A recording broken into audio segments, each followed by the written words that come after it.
Selanjutnya akan kita lanjutkan dengan penayangan film dokumenter dengan judul Teguh Memegang Keteguhan.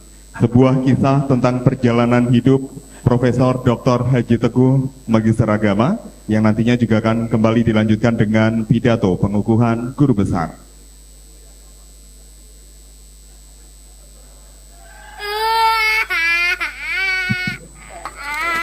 Seorang anak laki-laki dilahirkan sebagai bungsu dari 6 bersaudara. Ia adalah Teguh. Di usia 5 tahun, Teguh sudah kehilangan ibunda dan adik tercinta.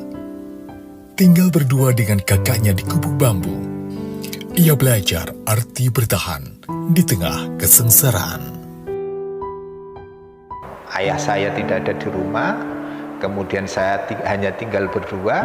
Ini di waktu siang itu seringkali ini kemudian kita merasa kekurangan atas apa yang harus kita makan. Itu saya selalu teringat dengan ibu saya berdiri di pojokan rumah itu sambil menangis, dan selalu saya memanggil nama ibu saya. Enggak ada makanan di rumah, kita kerja di rumah orang, bantu nyuci piring, nyuci baju. Ntar Pak dapat makan, dibawa pulang. Udah dibagi berdua. Teguh, begitu ia akrab disapa. Lahir di Payaman, Magelang 10 Maret 1970. Dilahirkan dari sepasang keluarga Bapak Ridwan dan Ibu Tarwiyah. Anak-anak sepantaran dengan saya itu mereka sudah mengenal sekolah. Waktu itu saya sempat bertanya, sekolah itu apa? Sudah pokoknya ikut waktu itu. Dan usia saya waktu itu 7 tahun lebih, jadi sudah menginjak di umur 8 tahun. Saya ikut di kelas 1 MI waktu itu, MI Ma'arif. Di tengah keterbatasan, ternyata bakatnya bersinar. Di MI ini, ia selalu mendapatkan ranking 1. Setelah lulus MI tahun 1983, Teguh melanjutkan sekolahnya di MTS Yajri Payaman. Tapi Teguh bukanlah anak penurut. Saat sekolah di MA Yajri, ia kerap bolos sekolah jika pelajaran tak menarik baginya. Di jam-jam pelajaran yang saya tidak suka, maka kemudian saya isi dengan bermain catur begitu dengan tetangga saya. Saat remaja, Teguh juga belajar agama di beberapa pondok pesantren. Cuma kalau pelajaran itu terutama bahasa Arab itu paling menonjol kalau tentang bahasa Arab. Ya, dia mau belajar terus itu tidak kalah dengan teman-temannya gitu. Di balik keputusannya melanjutkan ke jenjang S1, ada peran seorang guru pesantren yang memotivasinya. Teguh melanjutkan pendidikannya di Yayan Sunan Kalijaga. Semester pertama di bangku kuliah, Teguh membuat kejutan. Ia memutuskan untuk menikah muda. Kok wani-wani nikah itu kok baru menginjak kuliah, apa ndak nanti terhambat kuliahnya. Waktu itu kan kita ketemu di alun-alun Masjid Agung Magelang. Waktu aku datang ke rumah bilang ke bapak saya kalau menikah sama saya apa bapak saya boleh. 99%.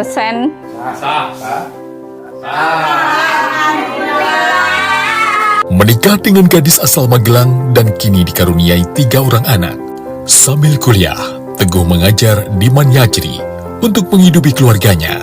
Tahun 1996, Teguh lulus dari Yayan Sunan Kalijaga dan kemudian mendapatkan beasiswa S2 di kampus yang sama dan lulus tahun 1999. Tahun 2001, Teguh bergabung di STAIN Tulungagung sebagai dosen. Itu asal benar-benar memiliki semangat yang kuat dan terus berusaha sekaligus tawakal, itu insya Allah bisa terwujud apapun keinginan kita. Mimpi itu tak pernah pudar. Di tahun 2008, Teguh menyelesaikan gelar doktornya di UIN Sunan Kalijaga.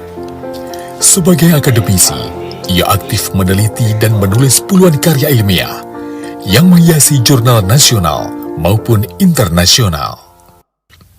Tahun 2025, Dunia akademik mengakui dedikasinya.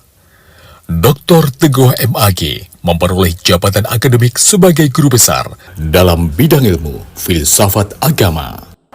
Kalaupun saya dikatakan berhasil, itu yang berhasil adalah kedua orang tua saya, bukan saya. Tapi kedua orang tua saya itulah sesungguhnya yang berhasil. Jadi bukan saya sama sekali. Saya teringat dengan pesan ayah saya itu. Saya tidak meninggalkan apa-apa untuk kamu. Awakmu kudu pinter ngaji, terus sekolah, itu saja. Itu saja pesan orang tua saya. Ya. Jadi itu saja yang dipesankan orang tua saya.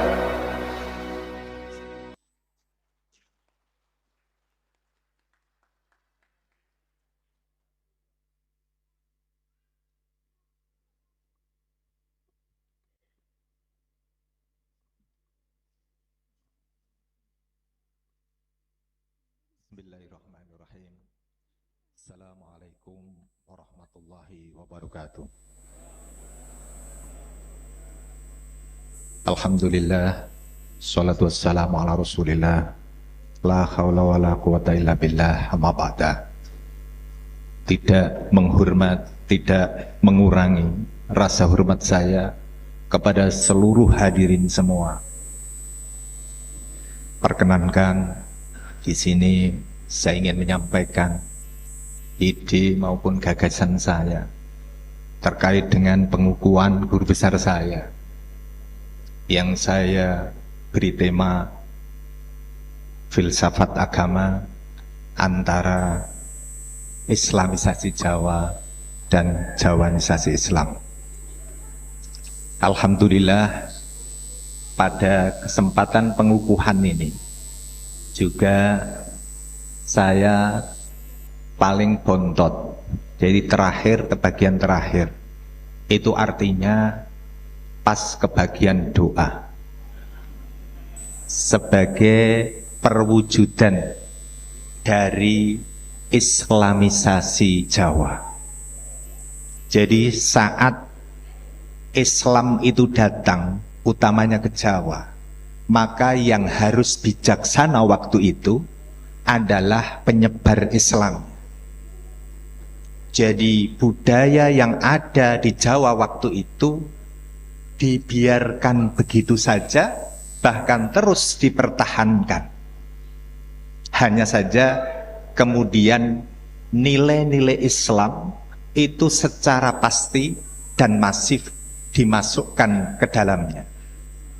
Itu terbukti di dalam doa selamatan. Kita tahu bahwa dalam Jawa itu kita mengenal adanya tingkepan, adanya brokohan, adanya sesajen dan seterusnya.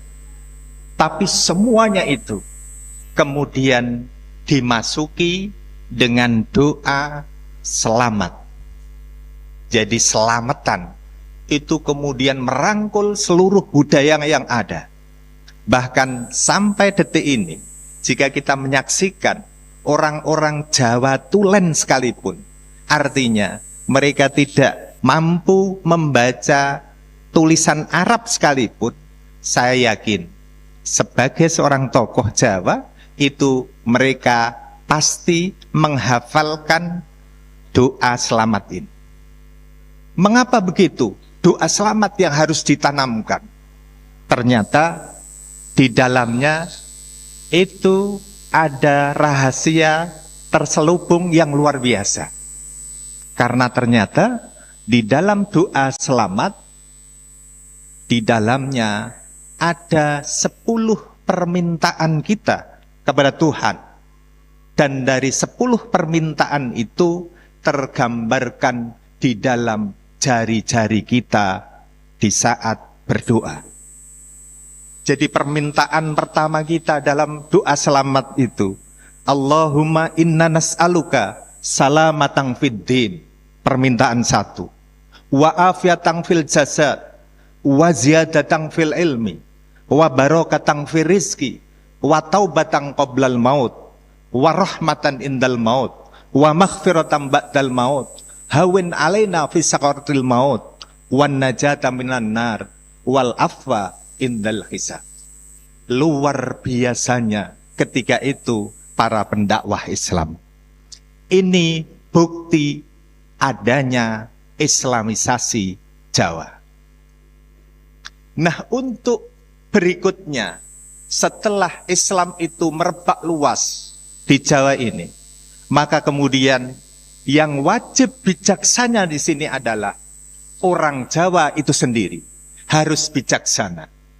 Maka kemudian bentuk kebijaksanaan orang Jawa inilah yang kemudian kita sebut sebagai Jawanisasi Islam. Mengapa kemudian orang Jawa ini mampu kemudian menampung semuanya? Karena nyun sewu, luar biasanya orang Jawa itu memiliki sikap dan sifat nyegoro. Artinya mampu menampung apapun yang datang ke Jawa ini. Hindu datang, diterima, tetapi toh akhirnya dijawakan. Buddha datang, diterima dengan tangan terbuka, tetapi toh kemudian dijawakan. Aliran apapun yang datang dari luar diterima, tetapi entah pada akhirnya tetap saja dia dijawakan. Termasuk dalam hal ini saat Islam itu datang, itu pun kemudian juga dijawakan. Maka dalam kesempatan ini saya ingin membuktikan bahwa Jawa ini mampu mengambil nilai-nilai Islam tadi itu, tetapi langsung diterjemahkan, langsung dilafadzkan dalam bentuk Jawa, huruf Jawa utamanya. Kita bisa mengenal salah satunya yang ingin saya tembangkan di sini. Dandang gulo. Bagaimana seseorang itu harus memilah dan memilih. Saya harus berguru kepada siapa? Dalam hal ini, Paku Buwono IV itu telah menegaskan di dalam pupuh dandang gulonya. Kira-kira begini. Lamun siro anggek guru kaki ami liyo manungso kang nyoto ingkang becik martabate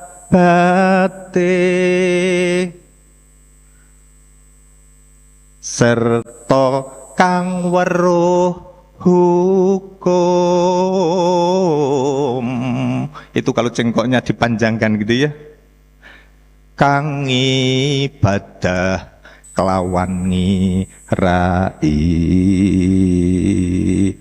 syukur entuk wong topo ingkang wusha mungkul tan mikir pawehing liyan iku pantes sira guranana kaki sartane kawruhana.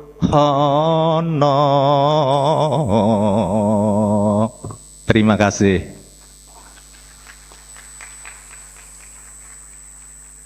Ini membuktikan bahwa orang Jawa ketika harus mengenalkan Islam, mengislamkan orang lain, itu tidak wajib menggunakan bahasa Arab. Tetapi bisa jadi kita menerjemahkan nilai Islam itu langsung ke dalam bahasa Jawa yang tentunya akan lebih bisa diterima oleh masyarakat secara umum. Maka hubungan sintesa antara kedua ini, antara Jawa dan Islam, ini saya menyebutnya sebagai sebuah hubungan sintesis kosmologis Jawa Islam yang dalam terminologi Jawa ini disebut sebagai tumbuh oleh tutup. Wallahu a'lam bishawab. Dalam kesempatan pidato terakhir ini, kemudian saya ingin ucapkan terima kasih yang sebesar-besarnya. Yang pertama, saya ingin sampaikan terima kasih kepada kedua orang tua saya, Bapak Ridwan almarhum dan Ibu Tarwiyah almarhum, yang telah berjuang mendidik, mengasuh, merawat, dan membiayai pendidikan saya dengan sepenuh jiwa raga. Saya teringat ketika usia saya 5 tahun, sering bersandar di pojok rumah tetangga sambil menangis mencari kepergian Simbok waktu itu, yang belum kusadari bahwa beliau telah berpulang ke rahmatullah. Ayah saya yang terus-menerus memberi semangat kepada saya untuk terus belajar, juga kepada bapak mertua saya, Bapak Haji Farhadi Yusuf, dan ibu mertua saya yang telah banyak berkorban demi keberhasilan putra-putrinya. Semoga kedua orang tua dan kedua mertua saya selalu mendapatkan kebahagiaan dan ridhonya. Amin. Yang kedua, ucapan terima kasih saya sampaikan kepada Menteri Agama Republik Indonesia, Profesor Dr. Kiai Haji Nasaruddin Umar, yang telah menyetujui dan menandatangani usulan guru besar saya. Juga saya sampaikan terima kasih yang sebesar-besarnya kepada Direktur Jenderal Pendidikan Islam Kementerian Agama RI, Profesor Dr. Haji Suyitno, MPD, Direktur Pendidikan Tinggi Islam Kementerian RI, Profesor Dr. Sahiron MA, Kepala Subdirektorat Ketenagaan Kementerian Agama Republik Indonesia, Bapak Muhammad Aziz Hakim, MH, dan segenap jajaran Kementerian Agama Republik Indonesia. Ketiga, ucapan terima kasih kepada Ketua dan Rektor Senior Setain IAIN dan UIN 1 Tulungagung, Profesor Dr. Kiai Haji Maftuhin MAG. Semoga segera diberi kesembuhan yang secara langsung maupun tidak langsung. Beliau selalu memotivasi kepada saya dan semua dosen yang sudah memenuhi syarat agar segera mengusulkan guru besar untuk memperkuat akademik di kampus tercinta ini. Keempat, ucapan terima kasih kepada Rektor UIN 1 Tulungagung, Profesor Dr. Haji Abdul Aziz MPDI, yang selalu mengurus dan sering menanyakan sampai di mana proses pengajuan guru besar saya di Kementerian Agama. Kelima, terima kasih yang tulus kepada Profesor Dr. Haji Mujamil Komar MAG sebagai profesor pertama di kampus tercinta ini.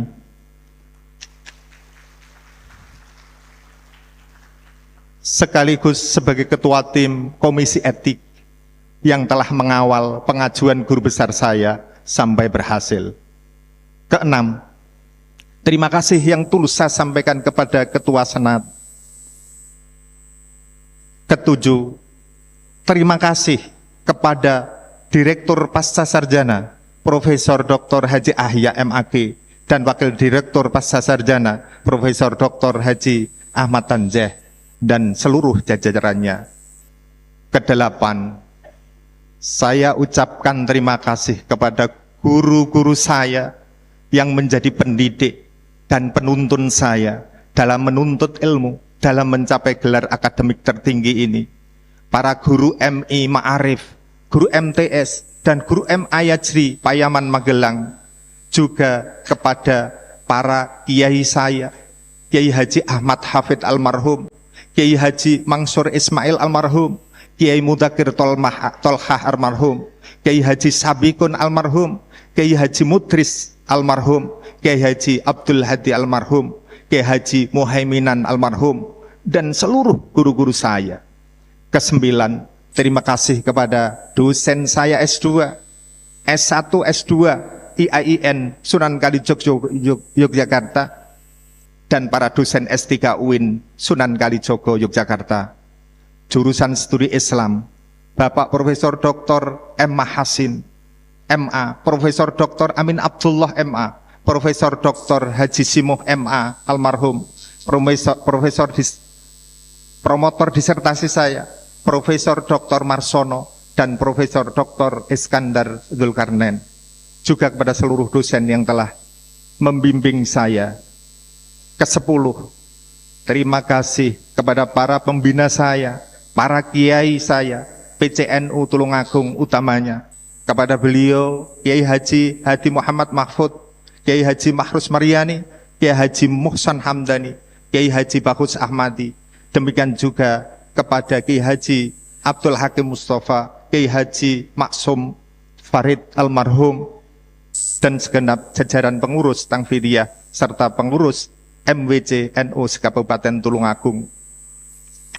Para lembaga dan banon NU baik tingkat cabang maupun yang seterusnya. Ke-11, terima kasih.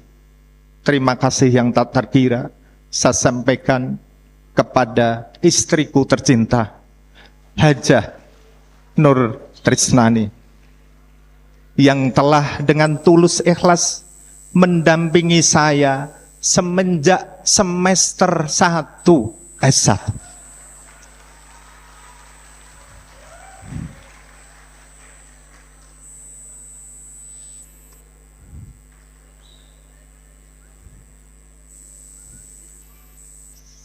Suka dan duka dalam menjalani hidup dan membina rumah tangga, serta anak-anak saya, Ayu Wahdan Fiari Adibah, sarjana ekonomi syariah, MH, dan anak yang lahir darinya ada Amira dan Alma, beserta suaminya Muhammad Sultan Aziz LC MH. Juga anak kedua saya, Zidna Nabilah, sarjana ekonomi, dan juga anak ketiga saya, Irhama Salisa Jalis. Semoga kelak kalian semua menjadi anak yang soleh dan solihah, serta pantang menyerah dalam meraih cita-cita.